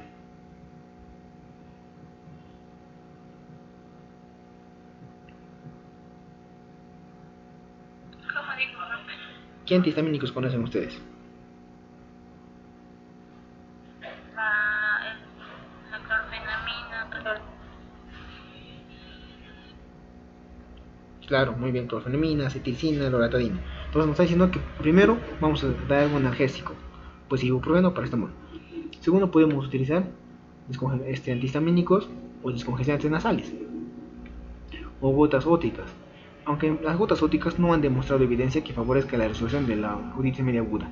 Eso también sería bueno comentarles ahora. Que no sé si habrán visto en el mercado. En el mercado existen muchas gotas para el oído, Otosambo y no sé qué tantas cosas. Pero muchos pacientes me han mencionado, perdón, ajá. Y eso también lo he visto muchas veces, que los pacientes después de usar estas gotas no les calma, no les alivia siempre. Y parece que no son tan recomendables, al menos en otitis media, otitis aguda media. ¿Ya? Además, podemos utilizarlos por vía interna, como son el paracetamol y los antihistamínicos. Más adelante vamos a ver los antibióticos que se utilizan, ¿ya? Pero por ahora son importantes estos dos analgésicos.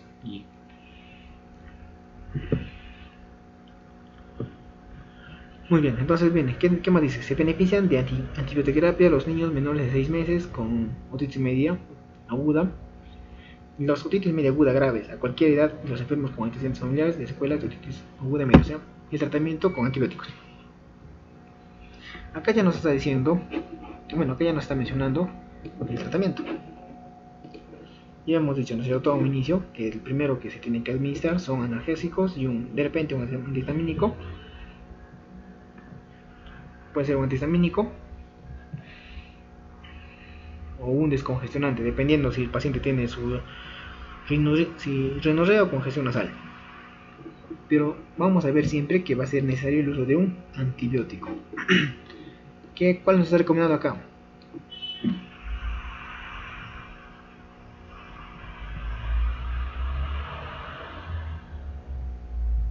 ¿Qué nos está observando ahí? ¿Qué antibiótico?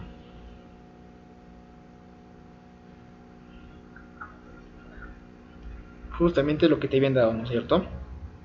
Justo eso. Ahora, pero acá está diciendo amoxicilina clavulámico.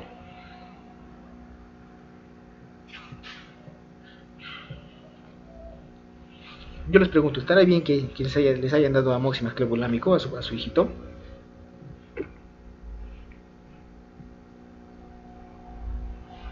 No, a no ser que haya habido resistencia. Muy bien, correcto. Eso es una mala indicación terapéutica. La amoxicilina clavulámico ya vamos a dar en casos de donde se evidencia resistencia.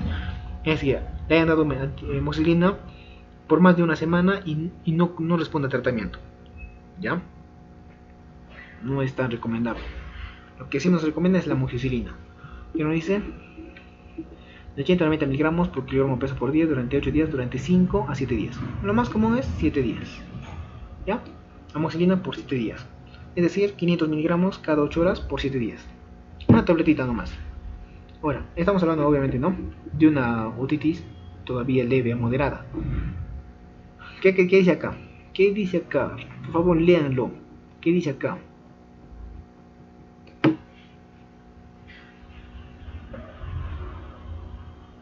Pueden hacerlo más grande en sus celulares la imagen.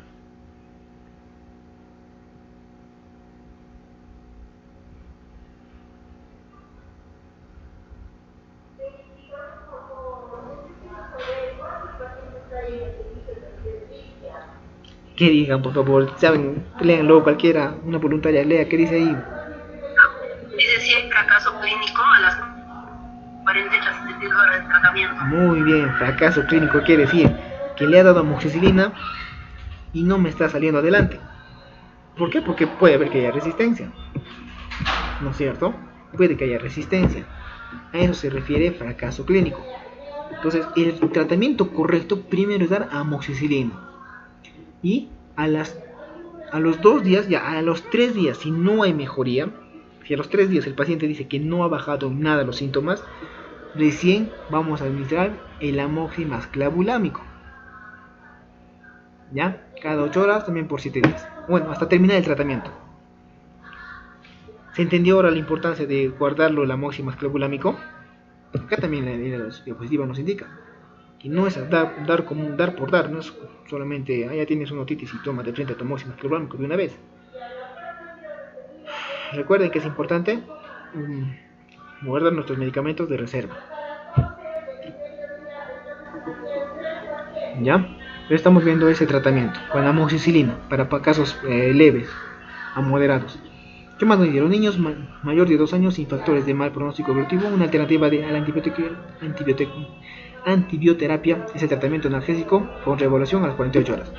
Es decir, en unas ocasiones, si solamente es un malestar leve, solamente sería dar un analgésico, ¿no? Paracetamol o ibuprofeno para que calme los síntomas y evaluar a los 2 días si ha mejorado o no ha mejorado.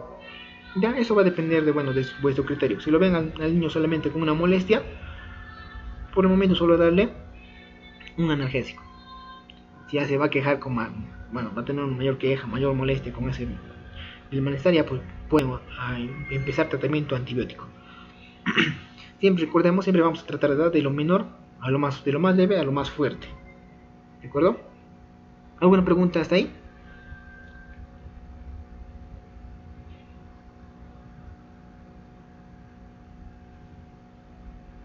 ¿Alguna consulta, duda?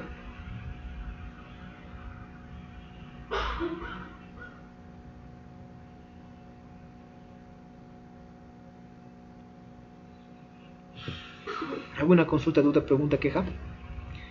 ¿Me entendieron o no me entendieron esa parte de una otitis media leve a moderada? Si no, o quieren que repita. Profesor, pero si esa otitis, persiste, entonces, si ha tomado ya, como dice, ha tomado ya amoxicilina y persiste, entonces lo que sigue es pues el amoxicilina clavulámico. Muy bien, es exacto, correcto. ¿A tu pequeño ya le habían dado más antes amoxicilina o de frente han empezado con el clavulámico? No, ya, empezó con amoxicilina. De un comienzo le llevaba la posta, en la posta le daban bastante amoxicilina y seguía, cada vez empeoraba más, ya pasaron 2 meses y seguía lo mismo, y al punto que llegó ya se hace materia en el oído.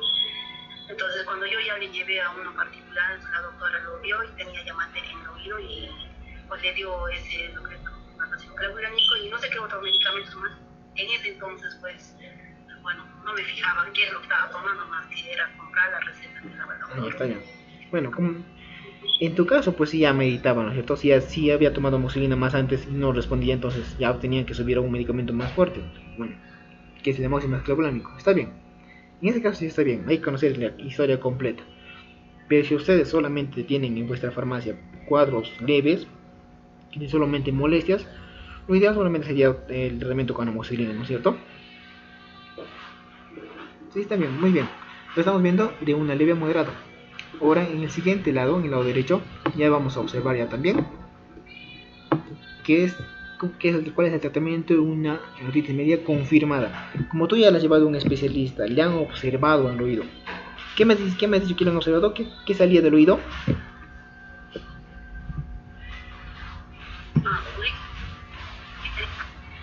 ¿Cuál? Muy bien. Estamos viendo, ¿no es cierto? Mira, justo, bueno, aprovechando el ejemplo de vuestra compañera, bueno, historia de inicio se refiere a todas las veces que le ha llevado al hospital a la posta y no ha mejorado. Presencia de exudado en el oído. Ese líquido que tú dices que decía que salía, eso es pues el exudado. Ese es el exudado. Presencia de exudado en el oído. Vamos a ver pues si se presenta eso. Signos, síntomas de inflamación del oído medio. Bueno, ya lo que tú me decías, ¿no? Enrojecimiento, zumbido, etcétera, etcétera. ¿Por qué es importante esto del exudado?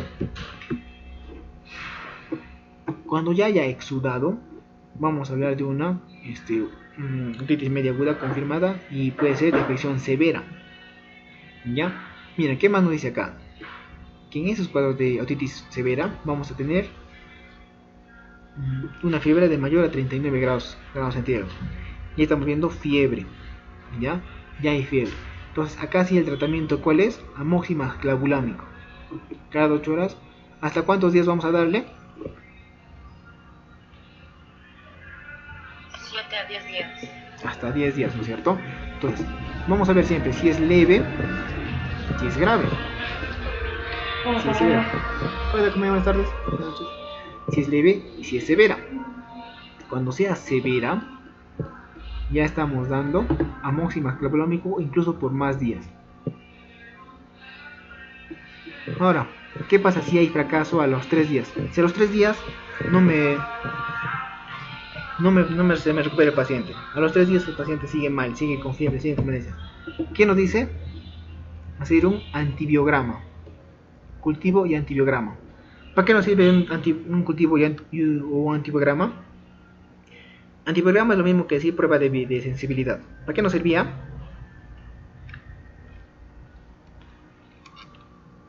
Para ver si eres alérgico. No, es... Bueno, no, que en tuberculosis también habíamos visto eso. ¿A qué era sensible el antibiótico? Mejor vamos a verlo con el término de antibiograma. ¿Para qué nos sirve un antibiograma?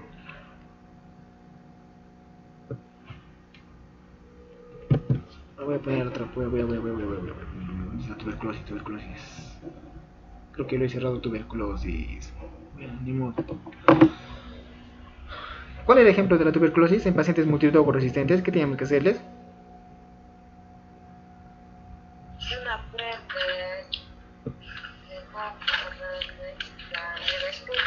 de Ya. Esa también le llamábamos prueba de sensibilidad. Pero vamos, para que no se nos crucen los términos, vamos a hablar de un antibiograma, ¿de acuerdo? Esta prueba que hacíamos con el bacilo de Koch en los pacientes tuberculosos es un antibiograma. ¿Para qué nos servía ese antibiograma?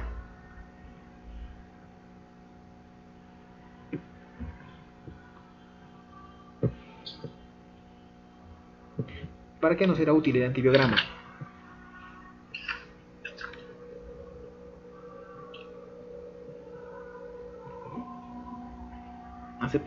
Hace media hora nomás lo hemos mencionado.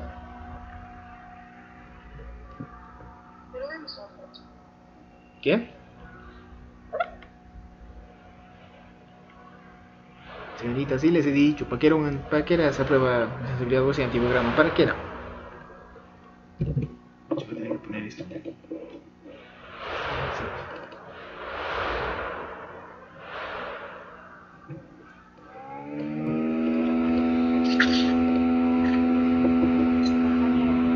Buenas noches.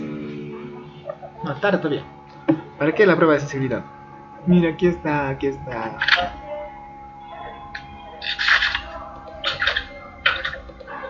No me recuerda. una prueba de la presión cerebral.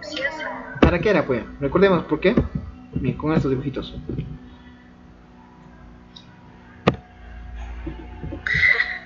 Y así se acuerdan. Chicas, ¿qué pasa? No se ve nada profesor ese cuadro, por Pero ya sí se entendía qué cosa era la prueba de sensibilidad, ¿no es cierto? Sí les había explicado. De lo que echábamos gotitas de un antibiótico a un cultivo. ¿Para qué era?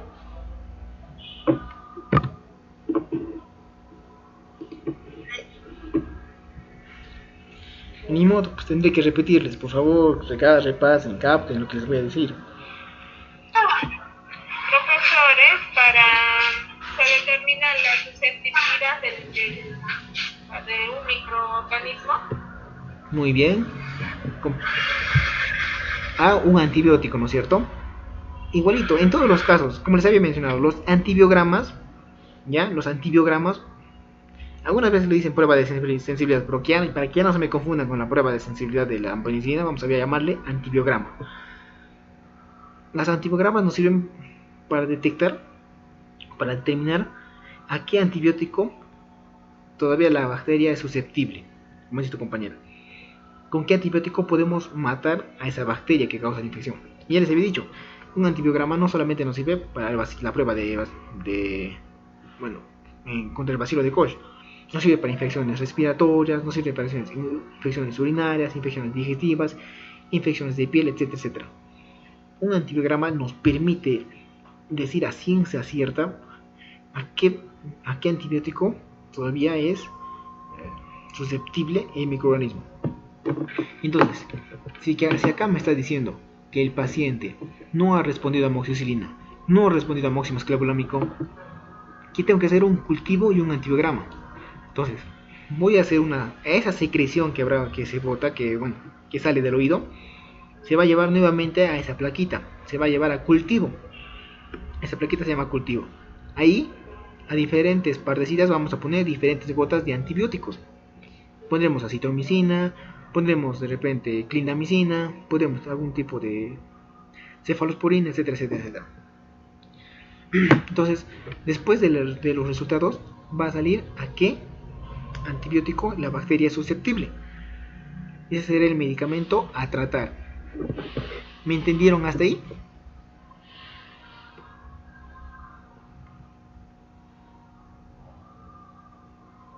¿Me captaron o no me captaron, señoritas?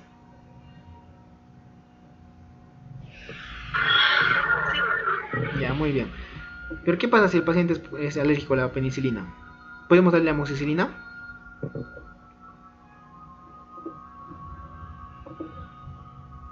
Si nuestro paciente es alérgico a la penicilina, podremos darle penicilina. Se me ha ido los términos. Si un paciente es alérgico a la penicilina, o sea, si un niño es alérgico a la penicilina, ¿le podemos dar acitromicina? No, digo amoxicilina. No, no es cierto. ¿Qué alternativa nos dan acá? Bueno, estos son cefalosporinas. Podemos darle, ¿qué dice acá?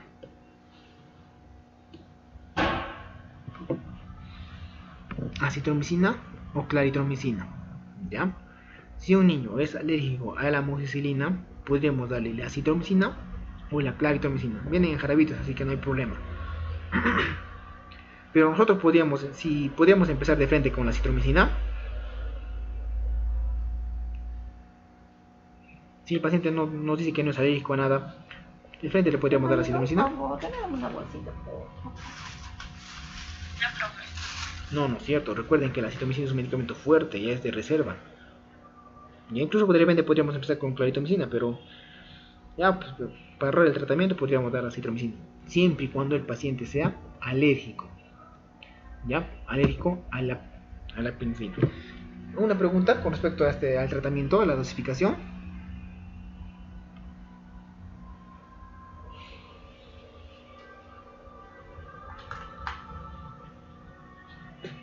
¿Ninguna? Aprovechen. Damos un cuadrito importante.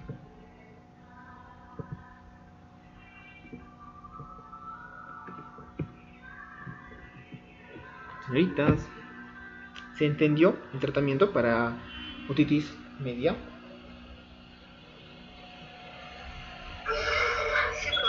Ya, muy bien. Ahora, aparte de la otitis, puede haber una segunda complicación, que es la mastoiditis. Bueno, espero que se observe en la imagen. Es como se inflama el oído por dentro. ¿Se observa? ¿Se puede ver? No sé si se observa. Sí, profe. Ajá, es una inflamación, ¿ya? Uno, la otitis puede producir esa secreción, o segundo, puede producir una inflamación. A esa inflamación llamamos mastoiditis. Como lo pueden ver, está fácil de diagnosticar. Solamente es ver al detrás de la oreja del paciente y observar si es que se presenta como un bulto, como una inflamación, pues una inflamación. Lo característico que es más rojiza. ¿Qué nos dice? Mastoiditis es la complicación más frecuente. ¿Qué quiere decir complicación? Que ya tenía el paciente su otitis, no la trató a tiempo, lo ha dejado pasar y se ha complicado a mastoiditis. Entonces, ¿cuál es el tratamiento? Bueno, ¿qué recomendaciones has utilizado? Que la antibioterapia disminuye su incidencia. ¿Ya? O sea, si es que nosotros damos antibiótico a tiempo, podemos bajar la que aparezca esta complicación. Nos dice que puede aparecer en cualquier fase de la otitis media aguda. De repente a un inicio, a mediado o ya para el final cuando se complica más. ¿Qué va a presentar? Dolor, otorrea, que son los más comunes. Dolor, bueno, dolor es fácil de determinar. Otorrea, ¿qué es? Es esa secreción que sale del oído, ¿ya? Otorrea, también le llaman a esa secreción que sale del oído. Tumefacción, es lo que les decía, que se hace un bultito atrás del oído. Eritema, que se pone rojito. Con edema y desaparición del surco retroauricular. Y ante la versión del pabellón. Bueno, prácticamente esa línea que tenemos, como si estaría pegado el oído a la cabeza. Desaparece, ¿no es cierto? Se hace ancho, se hace como una cabeza. Como pueden observar, ¿no es cierto? Acá deberíamos tener una línea, ¿no es cierto? Que es lo que divide el oído de la cabeza. Entonces en la mastoiditis va a desaparecer. El tratamiento generalmente va a ser endovenoso, porque ya es una complicación. Podría administrarse moxima clavulámico o cefotaxima, aunque es modificable según el resultado del antibiograma. Nuevamente acá nos menciona el antibiograma. ¿Qué cosa era el antibiograma? El antibiograma es una prueba de laboratorio para determinar a qué antibiótico es susceptible una bacteria. ¿Ya? El antibiograma es una prueba de laboratorio para determinar a qué antibiótico es susceptible una bacteria. Ya. Mastoidectomía, o sea, es cuando ya le van a hacer un corte para drenar todo ese sudado que está ahí, ¿no? Tenicata, si es que no existe mejoría. Y si se complica a una otorrea purulenta, o sea, que ya no sea líquido transparente, sino sea pus. Y con la presentación de tejido granulado resistente al tratamiento tópico sistemático por 2 semanas. Es decir, si el paciente ya por 2 semanas no hay mejoría, se va complicando más y más y más, ya va a ver lo que es un tratamiento ya invasivo, algún tipo de corte y tratando de bajar esa inflamación. ¿Alguna pregunta hasta ahí, señoritas? ¿Alguna duda, consulta? Ninguna, profe. Ya. De repente en la siguiente clase vamos a aclarar un poquito más de esto, ya la hora nos está ganando. Antes de retirarnos, por favor, voy a llamar lista para los compañeros que se han conectado más luego, más tardecito.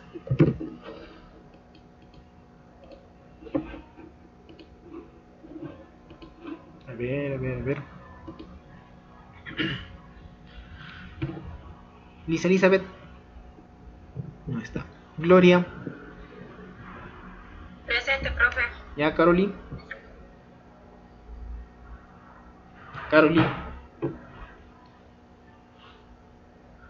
Caroli, te veo, pero no me respondes. Presente, profesor. Ya, Lía. Presente, profesor. Sí, ya lo ves. Nancy. Presente, profesor. Mirza. Presente, profesor. Nieves. Presente, profesor. Eudicia. Presente, profesor Euricio. Ya, Rosa.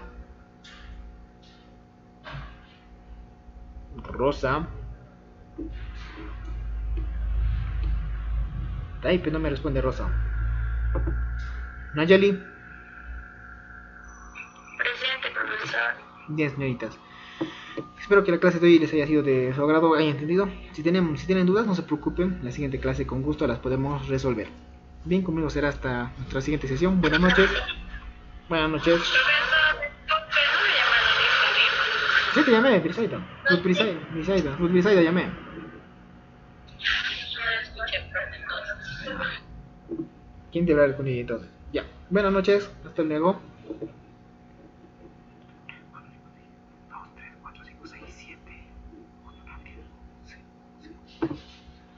10, 10.